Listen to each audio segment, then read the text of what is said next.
जय हिंद साथियों, स्वागत है आपका अपने YouTube चैनल स्टडी विद उदय में। दोस्तों, आज इस वीडियो में हम अध्ययन करेंगे राष्ट्रीय शिक्षा नीति 1986 के बारे में। क्या है राष्ट्रीय शिक्षा नीति 1986?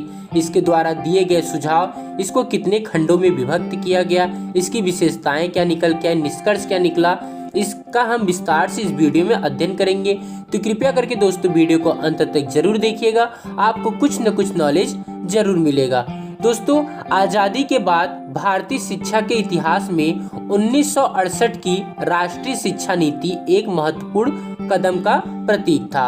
1968 में सर्वप्रथम भारत की राष्ट्रीय शिक्षा नीति की घोषणा की गई, परंतु शिक्षा नीति के प्रस्ताव एवं प्रावधानों को पूरी तरह से लागू नहीं किया जा सका। जनवरी 1985 में देश के भूतपूर्व प्रधानमंत्री श्री राजीव गांधी ने नई राष्ट्रीय शिक्षा नीति विकसित की और उसे लागू करने की घोषणा की, जिसमें शिक्षा व्यवस्था का विश्लेषण कर समीक्षा किया गया। इन्होंने देश के नाम अपने प्रसारण में कहा था, देश को ऐसी शिक्षा नीति दी जाएगी जो देश को आर्थिक व राजनीतिक दृष्टि से 21वीं शताब्दी के लिए तैयार करेगी। उन्होंने यह भी कहा था कि शिक्षा के द्वारा राष्ट्रीय एकता तथा नैतिकता जैसे कार्यों का विकास होना चाहिए। भारत सरकार ने यह घोषणा की थी कि एक नई शिक्षा नीति निर्मित की जाएगी। शिक्षा की मौजूदा हालात का जायजा लिया गया और एक देशव्यापी बहस इस पर हुई। कई स्रोतों से सुझाव व विचार प्राप्त हुए, जिन पर काफी मनन चिंतन हुआ था। दोस्तों, मई 1986 को राष्ट्रीय शिक्षा नीति लागू की गई, जिसमें 1992 में कुछ संशोधन किए गए थे। इस दस्तावेज को लगभग 12 भागों में बांटा गया है, जो कि कुछ इस प्रकार है, जिनमें कुल 157 बिंदुओं के अंतर्गत नई शिक्षा नीति को लिपिबद्ध किया गया था। दोस्तों, राष्ट्रीय शिक्षा नीति 1986 का दस्तावेज कुल 12 भागों में विभाजित है, जैसे कि भूमिका या प्रस्तावना, शिक्षा का सार या भूमिका, राष्ट्रीय शिक्षा प्रणाली, समानता के लिए शिक्षा, विभिन्न स्तरों पर शिक्षा का पुनर्गठन, तकनीकी एवं प्रबंधकीय शिक्षा प्रणाली को कार्यशील बनाना, विषय सामग्री तथा प्रक्रिया का नवीनीकरण, शिक्षा का प्रबंधन, साधन एवं पुनर्निरीक्षण, भविष्य। तो दोस्तों, हम एक एक करके इनका विस्तार से अध्ययन करते हैं कि आखिरकार ये जो 12 खंड थे उनमें क्या था। तो दोस्तों, जो इसकी प्रस्तावना थी, इसकी भूमिका थी कि राष्ट्र में आर्थिक एवं तकनीकी विकास के लिए उपलब्ध संसाधनों से अधिक लाभ सभी वर्गों तक पहुंचाने के लिए प्रयास किए जाने चाहिए। देश की जनसंख्या तेजी से बढ़ रही है और जिससे लोकतंत्र के लक्ष्यों को प्राप्त करने में समस्या आ रही है। इसके अलावा भविष्य में भी अनेक समस्याओं का सामना करना होगा। आगे दोस्तों हम देखते हैं शिक्षा का सार या भूमिका। दोस्तों, शिक्षा के द्वारा मनुष्य के अंदर मानसिक, शारीरिक, चारित्रिक, सांस्कृतिक, लोकतंत्री गुणों का विकास होता है। शिक्षा मनुष्य में स्वतंत्र सोच तथा चिंतन विकास करता है। और दोस्तों, शिक्षा के द्वारा प्रजातंत्री लक्ष्य समानता, स्वतंत्रता, भ्रातृत्व, धर्मनिरपेक्षता, समाजवाद और न्याय की प्राप्ति कर सकते हैं। तीसरा दोस्तों है राष्ट्रीय शिक्षा प्रणाली। दोस्तों, शिक्षा राष्ट्रीय महत्व का विषय है। शिक्षा राष्ट्रीय महत्व का विषय है, इसलिए शिक्षा के द्वार सभी के लिए जाति, धर्म व लिंग में भेदभाव के बिना समान रूप से खुले हैं। शिक्षा की राष्ट्रीय प्रणाली से तात्पर्य है कि एक समान शिक्षा की संरचना से है। संपूर्ण देश में 10+2+3 शिक्षा संरचना को स्वीकार किया गया, जिसमें से प्रथम 10 वर्षीय शिक्षा में 5 वर्षीय प्राथमिक शिक्षा तथा 3 वर्षीय उच्च प्राथमिक शिक्षा, उसके बाद 2 वर्षीय हाई स्कूल की शिक्षा व्यवस्था की जाएगी, और जो +2 है पर इंटरमीडिएट, और उसके आगे जो +3 है उसमें आपका स्नातक शिक्षा प्रदान किया जाएगा। समानता के लिए शिक्षा। दोस्तों नई शिक्षा नीति में असमानताओं को दूर करके सभी के लिए शिक्षा के समान अवसर उपलब्ध कराए जाएंगे। महिलाओं की स्थिति में परिवर्तन लाने के लिए शिक्षा का प्रयोग साधन के रूप में किया जाएगा। शिक्षण संस्थाओं में महिला विकास के कार्यक्रम शुरू कराए जाएंगे। आगे दोस्तों हम देखते हैं कि विभिन्न स्तरों पर शिक्षा का पुनर्गठन। दोस्तों शिशुओं की देखभाल करने वाली संस्थाएं तथा शिक्षा के केंद्र पूरी तरह बाल केंद्रित होंगे। प्रारंभिक शिक्षा में 14 वर्ष तक के सभी बच्चों का प्रवेश तथा विद्यालय में रुके नहीं।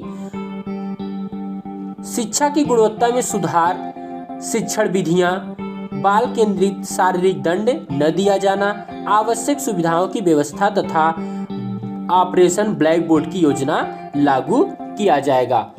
प्रणाली को कार्यशील बनाना। तो दोस्तों प्रणाली को कार्यशील बनाना में है आपका जैसे कि तकनीकी एवं प्रबंधन शिक्षा का पुनर्गठन करते समय अभी दोस्तों हम देखते हैं तकनीकी एवं प्रबंधकीय शिक्षा, और इसका मतलब है कि दोस्तों तकनीकी और प्रबंधन शिक्षा का पुनर्गठन करते समय वर्तमान तथा भविष्य की परिस्थितियों को ध्यान में रखा जाए। ग्रामीण लोगों में भी तकनीकी शिक्षा की जरूरत है, अतः इस ओर सरकार को ध्यान देना चाहिए। महिलाओं, आर्थिक तथा सामाजिक रूप से कमजोर वर्ग तथा दिव्यांगों के लिए भी तकनीकी शिक्षा का उचित व्यवस्था किया जाना चाहिए। दोस्तों हम इसका 7वां खंड देखते हैं, शिक्षा व्यवस्था का क्रियान्वयन या फिर प्रणाली को कार्यशील बनाना। इसका मतलब है दोस्तों शिक्षा व्यवस्था को क्रियान्वयन के लिए सभी अध्यापकों की जवाबदेही निश्चित की जाए। अध्यापकों के लिए उत्तरदायित्व, छात्रों के लिए सही आचरण पर बल, शिक्षण संस्थाओं को अधिक सुविधाएं देना तथा राज्य स्तर पर तय किए गए मानकों के अनुसार शिक्षण संस्थाओं के मूल्यांकन की व्यवस्था करनी होगी। आगे दोस्तों शिक्षा की विषय वस्तु तथा प्रक्रिया को नया मोड़ देना, जैसे कि इसमें लिखा है विषय सामग्री तथा प्रक्रिया का नवीनीकरण। इसके अंतर्गत दोस्तों शिक्षा के पाठ्यक्रम तथा प्रक्रियाओं को सुदृढ़ किया जाए, पुस्तकों की गुणवत्ता सुधारने, छात्रों तक आसानी से पहुंचाने, स्व अध्ययन करने तथा रचनात्मक लेखन को प्रोत्साहित करने का उपाय किया जाए। पुस्तकालयों में सुधार तथा नए पुस्तकालयों की स्थापना की जाए। सतत एवं व्यापक मूल्यांकन लागू किया जाए। मूल्यांकन प्रणाली को प्रभावशाली ढंग से उपयोग किया जाए और परीक्षा संचालन में सुधार किया जाए। अंकों के स्थान पर ग्रेड का प्रयोग जैसे उपाय किए जाएं। अब दोस्तों हम देखते हैं खंड 9वां जो है अध्यापक से शिक्षक से रिलेटेड है। तो अध्यापकों के वेतन तथा सेवा शर्तों में सुधार किया जाए, जिससे प्रतिभाशील तथा योग्य व्यक्ति इसकी ओर आकर्षित हो। संपूर्ण देश में एक समान वेतन तथा सेवा शर्तों के प्रयास किए जाए। अध्यापकों को रचनात्मक व सृजनात्मक दिशा में प्रोत्साहित करने तथा परिस्थितियों के अनुसार तैयार करने के लिए सरकार को समुचित प्रयास करने चाहिए। आगे दोस्तों देखते हैं शिक्षा का प्रबंधन, जो हमारा है खंड 10। शिक्षा की योजना एवं प्रबंधन प्रणाली में परिवर्तन को प्राथमिकता दी जाएगी। दीर्घकालीन योजना बनाने, विकेंद्रीकरण व शिक्षा संस्थाओं में स्वतंत्रता की भावना का विकास, योजना व प्रबंधन में महिलाओं की भागीदारी, उद्देश्य व मानकों के संबंध में उत्तरदायित्व इस परिवर्तन में मुख्य बिंदु होंगे। खंड 11 दोस्तों संसाधन और समीक्षा या फिर साधन एवं पुनरीक्षण। तो राष्ट्रीय शिक्षा नीति 1986 को लागू करने तथा उसके क्रियान्वयन के लिए एक बहुत बड़ी धनराशि की आवश्यकता होगी। 8वीं पंचवर्षीय योजना से शिक्षा में राष्ट्रीय आय का 6% मतलब कि जीडीपी का 6% से अधिक निवेश किया जाएगा। प्रत्येक 5 वर्ष बाद शिक्षा नीति की समीक्षा की जाएगी। लास्ट है दोस्तों खंड 12 भविष्य। इसमें यह विश्वास किया गया कि भविष्य में हम 100% साक्षरता का लक्ष्य प्राप्त कर लेंगे तथा हमारे देश के उच्च शिक्षा प्राप्त व्यक्ति श्रेष्ठतम व्यक्तियों में सम्मिलित होंगे। अब दोस्तों देखते हैं राष्ट्रीय शिक्षा नीति के राष्ट्रीय शिक्षा नीति 1986 के कुछ मुख्य बिंदु है, जैसे कि दोस्तों शिक्षक के पुनर्गठन, बचपन की देखभाल, बचपन की महिला सशक्तिकरण और वयस्क साक्षरता पर अधिक ध्यान दिया गया। 1986 के नीति में शिक्षा के आधुनिकीकरण तथा आईटी की भूमिका पर ध्यान केंद्रित किया गया। अधिकांश सरकारी योजनाएं जैसे कि मिड डे मील योजना और नवोदय योजना, सर्व शिक्षा अभियान, नवोदय विद्यालय और दोस्तों जैसे कि केंद्रीय विद्यालय एवं शिक्षा के क्षेत्र में आईटी का उपयोग 1986 यानी कि एनईपी के तहत शुरू किया गया था। विश्वविद्यालय और कॉलेजों की स्वायत्तता को भी स्वीकार किया गया, जिसका अतीत में विरोध किया गया था। अब देखते हैं संवैधानिक प्रावधान क्या थे। राष्ट्रीय शिक्षा नीति 1968 से 1986 में विकलांग बच्चों की शिक्षा के लिए भी कदम उठाए गए। राष्ट्रीय शिक्षा नीति भारत सरकार द्वारा भारत के लोगों के बीच शिक्षा को बढ़ावा देने के लिए तैयार की गई थी। नीति में ग्रामीण और शहरी कॉलेजों में प्राथमिक शिक्षा दी जानी चाहिए। पहली एनईपी जो कि 1968 में आई थी और प्रधानमंत्री इंदिरा गांधी की सरकार तथा दूसरी एनईपी प्रधानमंत्री राजीव गांधी के शासनकाल में 1986 में लागू किया गया था।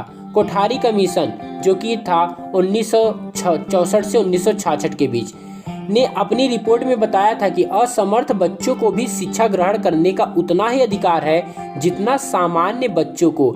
इस आयोग ने असमर्थ बच्चों की शिक्षा पर जोर दिया। इनके द्वारा की गई सिफारिशें 1968 में लागू की गई थी। 1968 की शिक्षा नीति में असमर्थ बच्चों के लिए एकीकृत शिक्षा का बात किया गया था। इनके अनुसार सामान्य बच्चों के साथ और समर्थ बच्चों को समान शिक्षा दिया जाना चाहिए। देश में विशिष्ट शिक्षा को बढ़ावा देने का सिद्धांत, जैसे कि भाषा का विकास, इन्होंने त्रिभाषा सूत्र को लागू किया था, जिसमें कि हिंदी, अंग्रेजी और क्षेत्रीय भाषा थी। क्षेत्रीय भाषा जैसे कि कौन सी राज्य से बिलोंग करता है, असमिया हो गया, मलयालम हो गया, तेलुगु हो गया, मराठी हो गया, गुजराती हो गया, ये सभी क्षेत्रीय भाषा में आता है।